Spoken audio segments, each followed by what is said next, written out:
IPL 2024 ಹೀಗಾದರೆ RCB ತಂಡ play off ಪ್ರವೇಶಿಸುವುದು ಖಚಿತ. Indian premier league IPL 2024 season 17ರಲ್ಲಿ ರಾಯಲ್ ಚಾಲೆಂಜರ್ಸ್ ಬೆಂಗಳೂರು ತಂಡ ಈವರೆಗೆ 11 ಪಂದ್ಯಗಳನ್ನಾಡಿದೆ. ಇದರಲ್ಲಿ 4 ಪಂದ್ಯಗಳಲ್ಲಿ ಜಯ ಸಾಧಿಸಿದರೆ 7 ಮ್ಯಾಚ್ಗಳಲ್ಲಿ ಸೋಲು ಅನುಭವಿಸಿದೆ. ಇದೀಗ ಒಟ್ಟು 8 ಅಂಕಗಳೊಂದಿಗೆ ಪಾಯಿಂಟ್ಸ್ ಟೇಬಲ್ನಲ್ಲಿ 7ನೇ ಸ್ಥಾನ ಅಲಂಕರಿಸಿರುವ RCB ಪ್ಲೇ ಆಫ್ ಅವಕಾಶವನ್ನು ಎದುರು ನೋಡುತ್ತಿದೆ. ಮೊದಲಾರ್ಧದಲ್ಲಿ ಕಳಪೆ ಪ್ರದರ್ಶನ ನೀಡಿದ್ದ ರಾಯಲ್ ಚಾಲೆಂಜರ್ಸ್ ಬೆಂಗಳೂರು ತಂಡ ದ್ವಿತೀಯಾರ್ಧದಲ್ಲಿ ಭರ್ಜರಿ ಪ್ರದರ್ಶನ ನೀಡುತ್ತಿದೆ. ಈವರೆಗೆ ಆಡಿರುವ 11 ಪಂದ್ಯಗಳಲ್ಲಿ 4 ಗೆಲುವಿನೊಂದಿಗೆ ಇದೀಗ RCB ಅಂಕಪಟ್ಟಿಯಲ್ಲಿ 7ನೇ ಸ್ಥಾನಕ್ಕೇರಿದೆ. ಈ ಮೂಲಕ ಪ್ಲೇ ಆಫ್ ಪ್ರವೇಶಿಸುವ ಆಸೆಯನ್ನು ಜೀವಂತವಾಗಿ ಉಳಿಸಿಕೊಂಡಿದೆ. ಅಂದರೆ RCB ತಂಡಕ್ಕೆ ಪ್ಲೇ ಆಫ್ ಪ್ರವೇಶಿಸಲು ಇನ್ನೂ ಅವಕಾಶವಿದೆ.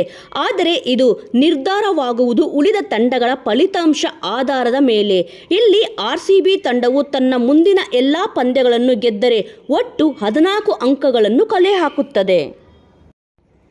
ಅತ್ತ ಅಂಕಪಟ್ಟಿಯಲ್ಲಿ 4ನೇ ಸ್ಥಾನ ಅಲಂಕರಿಸಿರುವ ತಂಡವು 14 ಪಾಯಿಂಟ್ಸ್ ಪಡೆದುಕೊಂಡರೆ ನೆಟ್ ರನ್ ರೇಟ್ ನೆರವಿನೊಂದಿಗೆ RCB ತಂಡವು ಪ್ಲೇ ಆಫ್ ಹಂತಕ್ಕೇರಬಹುದು.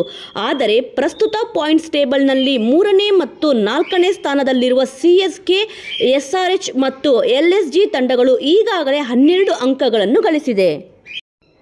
ಹೀಗಾಗಿ ಲಕ್ನೋ ಸೂಪರ್ ಅಥವಾ ಸನ್ ರೈಸರ್ಸ್ ಹೈದರಾಬಾದ್ ತಂಡಗಳ ಪಾಯಿಂಟ್ಸ್ 14 ದಾಟಬಾರದು. ಈ ಎರಡೂ ತಂಡಗಳಲ್ಲಿ ಒಂದು ಟೀಮ್ 14 ಅಂಕಗಳೊಂದಿಗೆ 4ನೇ ಸ್ಥಾನ ಅಲಂಕರಿಸಿದರೆ RCB ತಂಡಕ್ಕೆ ನೆಟ್ ರನ್ ರೇಟ್ ನೆರವಿನೊಂದಿಗೆ ಪ್ಲೇ ಆಫ್ ಪ್ರವೇಶಿಸುವ ಅವಕಾಶ ಸಿಗಲಿದೆ. ಇದರ ನಡುವೆ 10 ಅಂಕಗಳನ್ನು ಹೊಂದಿರುವ ಚೆನ್ನೈ ಸೂಪರ್ ಕಿಂಗ್ಸ್ ಮತ್ತು ಡೆಲ್ಲಿ ಕ್ಯಾಪಿಟಲ್ಸ್ ತಂಡಗಳು ಮುಂದಿನ ಪಂದ್ಯಗಳಲ್ಲಿ 2ಕ್ಕಿಂತ ಹೆಚ್ಚು ಗೆಲುವನ್ನು ಪಡೆಯಬಾರದು. ಹಾಗೆಯೇ ಪಂಜಾಬ್ ಕಿಂಗ್ಸ್ ಮುಂದಿನ 4 ಪಂದ್ಯಗಳಲ್ಲಿ 2ರಲ್ಲಿ ಸೋಲು ಅನುಭವಿಸುವುದನ್ನು ಎದುರು ನೋಡಬೇಕು. ಅಂದರೆ ಅಲ್ಲಿ ಅಂಕಪಟ್ಟಿಯಲ್ಲಿ 4ನೇ ಸ್ಥಾನ ಅಲಂಕರಿಸುವ ತಂಡವು ಯಾವುದೇ ಕಾರಣಕ್ಕೂ 16 ಅಂಕಗಳನ್ನು ಗಳಿಸಬಾರದು.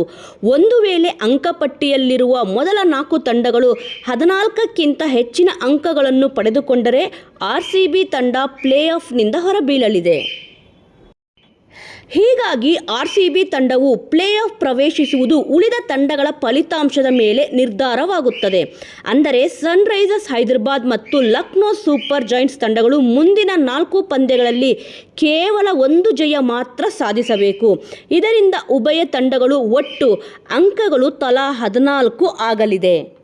ಹಾಗೆಯೇ CSK ಮತ್ತು ಡೆಲ್ಲಿ ಕ್ಯಾಪಿಟಲ್ಸ್ ಮುಂದಿನ 4 ಮ್ಯಾಚ್ಗಳಲ್ಲಿ 2ಕ್ಕಿಂತ ಹೆಚ್ಚಿನ ಪಂದ್ಯಗಳನ್ನು ಗೆಲ್ಲಬಾರದು. ಹಾಗೆಯೇ ಪಂಜಾಬ್ ಕಿಂಗ್ಸ್ ಹಾಗೂ ಗುಜರಾತ್ ಟೈಟನ್ಸ್ ಮುಂದಿನ ಪಂದ್ಯಗಳಲ್ಲಿ 2 ಸೋಲು ಅನುಭವಿಸಬೇಕಾಗುತ್ತದೆ. ಹಾಗಾದರೆ ಮಾತ್ರ RCB ತಂಡವು 14 ಅಂಕಗಳೊಂದಿಗೆ ಪ್ಲೇ ಆಫ್ ಪ್ರವೇಶಿಸಬಹುದು.